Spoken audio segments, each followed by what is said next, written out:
Pernah nggak kamu mikir kenapa C kuadrat sama dengan A kuadrat ditambah B kuadrat itu bisa sepopuler itu? Rumus ini dipakai seluruh dunia, dari arsitek di Dubai sampai anak SMP di Indonesia. Tapi anehnya, penciptanya, Pythagoras, nggak ninggalin satupun tulisan tentang itu. Lebih gila lagi, ada bukti kalau teorema Pythagoras udah dikenal ribuan tahun lalu sebelum Pythagoras lahir. Apakah Pythagoras benar-benar menemukan rumusnya? Atau cuma mengambil alih dari peradaban sebelumnya? Asal-usul teorema Pythagoras. Siap? Pegang kalkulatormu, pegang catatanmu, karena yang akan kita bahas ini lebih rumit dari sekedar segitiga siku-siku. Hai semuanya, selamat datang di 1862 Second. Di sini kita akan bahas sains dan sejarah di balik hal-hal yang sering kita anggap biasa. Jangan lupa klik like dan subscribe biar gak ketinggalan video edukatif yang seru kayak gini. Sekarang, mari kita mulai perjalanan kita dari masa Yunani kuno ke Babilonia sampai akhirnya ke ruang kelasmu hari ini.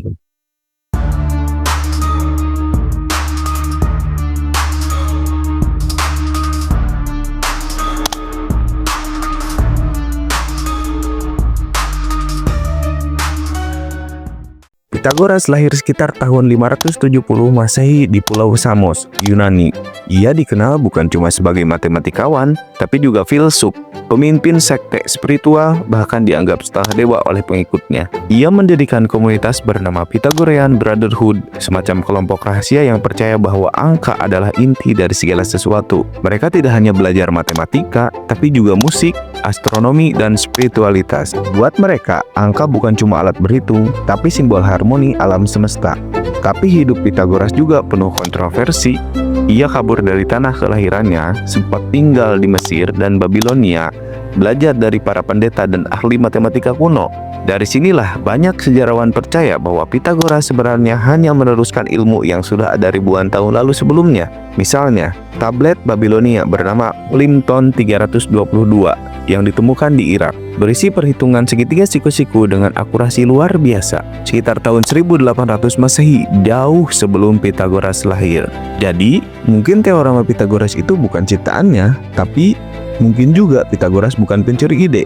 Ia bisa jadi adalah orang pertama yang membuktikan teorema itu secara sistematis, dan disinilah bagian menariknya dimulai. Dalam sejarah matematika, teorema Pythagoras bukan cuma soal rumus, tapi soal cara berpikir baru.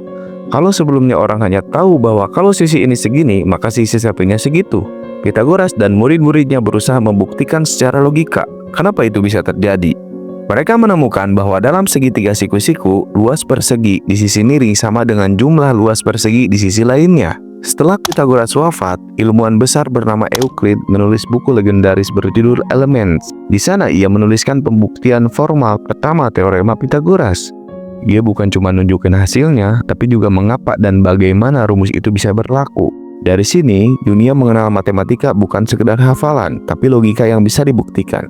Lalu, di abad ke-9, ilmu itu menyeberang ke dunia Islam. Di tangan ilmuwan seperti Al-Khwarizmi, teorema Pythagoras gak cuma dipakai buat geometri, tapi juga untuk membangun dasar aljabar. Istilah aljabar sendiri berasal dari bukunya, dan disinilah dunia mengenal kata algebra yang dipakai sampai sekarang. Beberapa abad kemudian, Omar Khayyam, seorang penyair sekaligus matematikawan dari Persia, menyempurnakan pembuktian-pembuktian itu dalam bentuk yang lebih visual dan filosofis. Ia percaya bahwa matematika bukan cuma soal angka, tapi bahasa Tuhan dalam menciptakan dunia. Dari Timur Tengah, ilmu itu menyeberang lagi ke Eropa lewat terjemahan buku-buku ilmuwan Islam. Di sana, teorema ini diajarkan di setiap sekolah, menjadi simbol dari kebangkitan ilmu pengetahuan. Dan di titik itulah rumus sederhana C kuadrat sama dengan A kuadrat ditambah B kuadrat akhirnya menjadi bahasa universal semua ilmuwan di dunia. Jadi gimana menurut kamu? Apakah Pythagoras pahlawan matematika atau cuma simbol dari kerja keras peradaban manusia? Tulis pendapatmu di kolom komentar. Jangan lupa like, subscribe, dan share video ini biar makin banyak orang tahu kalau di balik satu rumus sederhana ada kisah luar biasa. Sampai jumpa di video selanjutnya, dan ingat, di balik angka selalu ada cerita.